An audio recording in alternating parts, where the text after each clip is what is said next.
you wish.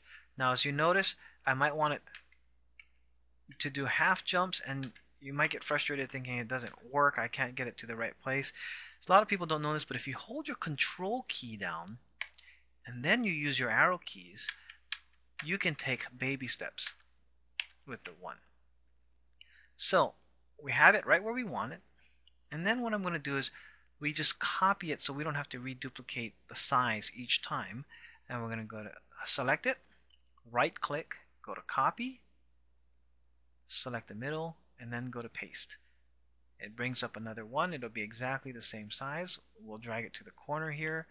Then we'll use our arrow keys, and then of course hold our control key down so we can take baby steps to position it perfectly.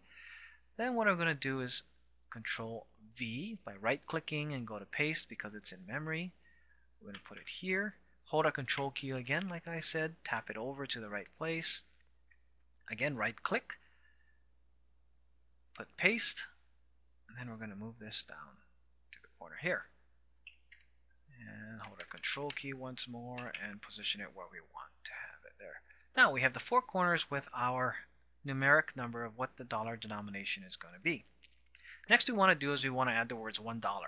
So clicking on the word art here, we'll use the same corner one there, hit OK, and put down $1. Hit OK, and we will shrink this to about the size we think we're going to want it, which is pretty good there. And I'm going to stick it here and make it actually a little smaller. Bring it up higher so it's legible. And that's perfect. So I want to select it again. I'm going to right click while it's selected and hit copy first because we haven't copied it yet. And now we're going to do it again and hit paste. Okay, and we're going to move it down here. And let's use again our control keys to baby step it right to where we want it. So our dollar is beginning to take shape here. Next thing we're going to do is add in the face. I recommend using the same process that I'm going through right now instead of adding the face first. I found that this works best, and I will show you why. First of all, every time you add an object on, it works just like a layer, and it'll start to cover everything that was already on previous.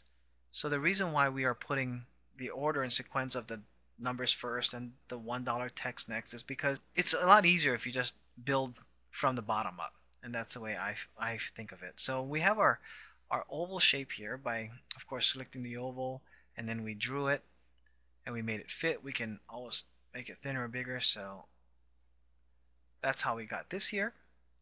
And the next thing we're going to do is we're going to go ahead and put a picture of someone we want to put in. Now let's get this right to the right place. Okay, now that we have our center circle here ready to go and we select it so we can fill it in, I'd like you to go to the fill color and go to fill effects. Now what it's going to do is, because this is selected, it's going to fill in with any type of special effect that we want in the circle here. We're going to fill it with a picture. Now we've already have a picture selected on our desktop, and we're going to go and select the picture. Now with this picture selected, it's already been pre-cropped to the area we want. If you want to learn how to crop a picture very easily, there is another tutorial video on how to crop a picture that will be posted, so look out for that, and we can easily show you how to crop a picture just so that you can use it for bills. Now with this picture cropped, we hit OK, and the face gets put perfectly right into the circle there.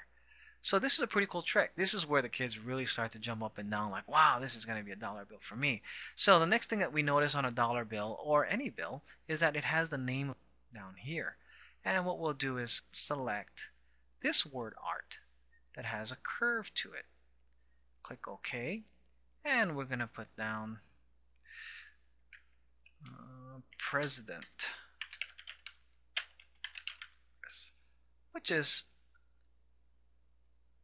a fun thing to do with kids as well. When you put the word president, it makes them not only laugh really hard about it, but the fact that you just called them the president makes them feel important. So we'll stick that there. and we'll shrink down the curve a little more so that it's right below, and then we hold our control key down again, so we use our arrow key to tap it down right into place.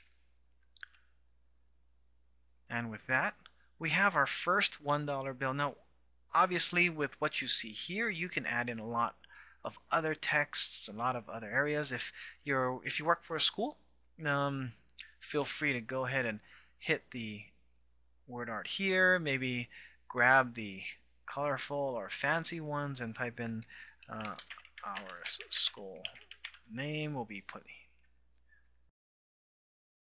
at the top.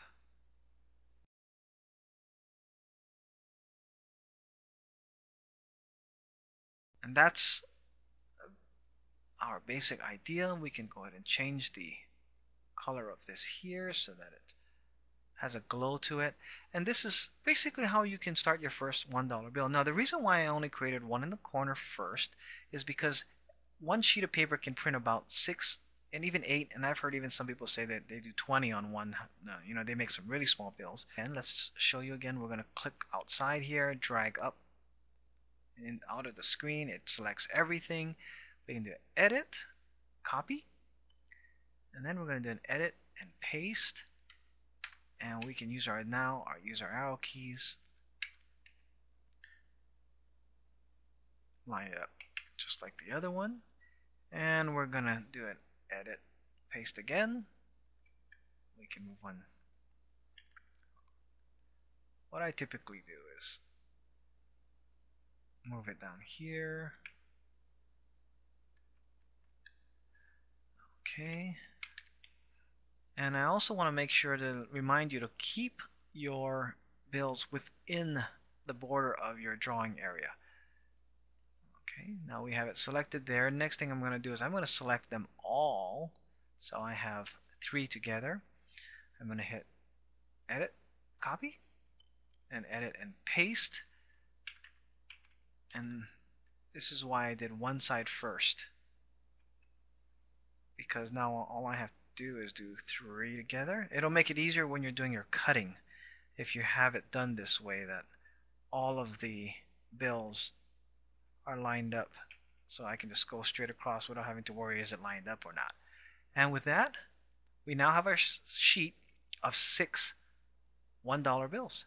So again, this is printablekidsPlayMoneyTemplates.com. My name is Chris, and this is the end of our how to make printable kids play money from scratch with Microsoft Word video.